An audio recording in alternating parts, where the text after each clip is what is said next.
Right off the bat, I have to say that Far Cry 5 is an absolute blast to play, whether it be solo or with a friend. The game gets so much right, and while it's far from a perfect game, it's one I highly recommend picking up. With the new and refreshing setting of Montana, new vehicle types, and a clean and simple to use user interface, Far Cry 5 intelligently pulls elements from previous titles in order to mold the most competent Far Cry game since Far Cry 3. There will be no story spoilers in this review, but I have been wanting to speak about something that has been bugging me ever since reviews for this game began to surface. Now, since this review is coming pretty late, I am certainly not the first person to be talking about this issue, which is a great thing, but I still feel the need to talk about it nonetheless. So many review outlets wanted this game to get very political, mainly because it took place in America, and more specifically, Trump's America. Now, I'm not looking to get political in this review, but I am looking to point out a growing problem in video game journalism, because I don't recall reviews for Far Cry 3 or Far Cry 4 containing this level of misplaced disappointment. Because of this, I want to give Far Cry 5 an honest review, a fair shake.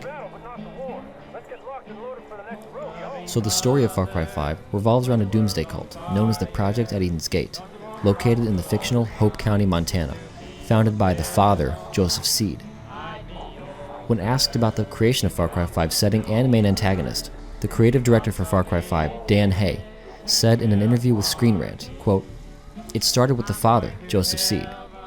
And the whole idea is, we know we have the pedigree of Voss and Pagan Min, but how do we make this character different? How do we make this character magnetic?" Right away, it was about what was a believable fictional conceit that would allow him to control people, and we very quickly sort of got into cults, end quote. Far Cry 5's story attempts to evoke the feeling of dread and anxiety about a potential end of the world that was last felt during the Cold War. While I personally would be more worried about a Disease X than total atomic annihilation, there was one moment in particular that did a decent job of evoking that feeling. Unfortunately for me, the story largely falls flat in terms of Joseph's overarching storyline. For me, the story really picks up with the father's three lieutenants, John, Jacob, and Faith Seed. Their individual stories were surprisingly refreshing, and anytime I had an encounter with them, I felt engaged, especially Jacob Seed with his Cull the Herd mantra. There are also many characters you meet throughout Hope County, each with their own personal vendetta against the cult, and each offering their own set of missions. I was surprised at how many characters I felt attached to throughout the course of the campaign, though there are definitely characters that could have used a little more depth. I do wish the stakes felt higher at certain times in the story, but I still walked away from the campaign satisfied. On the gameplay side of things, it's solid. I don't like the fact that there is only one sensitivity slider in the settings, so it took me a little longer than usual to get the hang of shooting with the controller. However, once I did, I had tons of fun. The game can be quite challenging, especially when you go guns blazing into an enemy outpost. The game offers your typical assortment of guns, from assault rifles to shotguns to flamethrowers and RPGs, all of which are a blast to play with, and each with their own customization options. Vehicles have been expanded in Far Cry 5, with the inclusion of helicopters, planes, and a tractor truck with mounted machine guns, my personal favorite. Also, capitalizing on the over-the-top gameplay of Far Cry, the wingsuit makes a comeback, allowing for some amazing stunt moments and just a great way to traverse the map. Exploring in Far Cry 5 has also been overhauled, as the HUD has been significantly scaled back, and the way the player receives information about the world comes no longer from climbing watchtowers. Rather, it comes from interacting naturally with the world, be it finding a sign warning of deer in the area, or talking to Hope County residents. I personally love this change, and I felt more engaged with the world as a result. Another incredible mechanic in Far Cry 5 is guns for hire. I loved being able to recruit characters that I felt attached to into battle with me. Some of the most memorable moments in the game involved me attacking the cult head-on, with Nick Rye providing support in the air, while either Boomer, Cheeseburger, or Peaches aided me on the ground.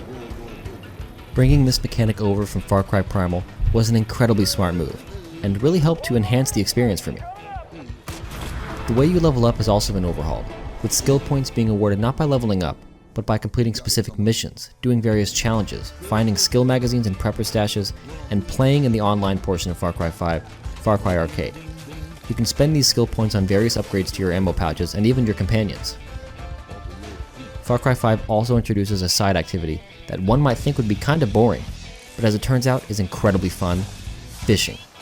The controls are intuitive and simple, and also extremely satisfying. the bigger fish offer an increased challenge, and there are some fishing side missions that are pretty fun as well. Fishing was also a great outlet for me to stop and take in the world around me, which is what fishing does for me in the real world. It's nice to take a break from the constant gunfire and explosions every once in a while, so kudos to Ubisoft Montreal and Ubisoft Toronto for including this feature. In terms of the level design in the game, I thought the developers did a solid job. Outposts were well thought out, allowing for various different playstyles. The grappling mechanic also brought out the verticality of the outposts, allowing me to spot enemies, snipe at a distance, and zipline in for a stealth kill.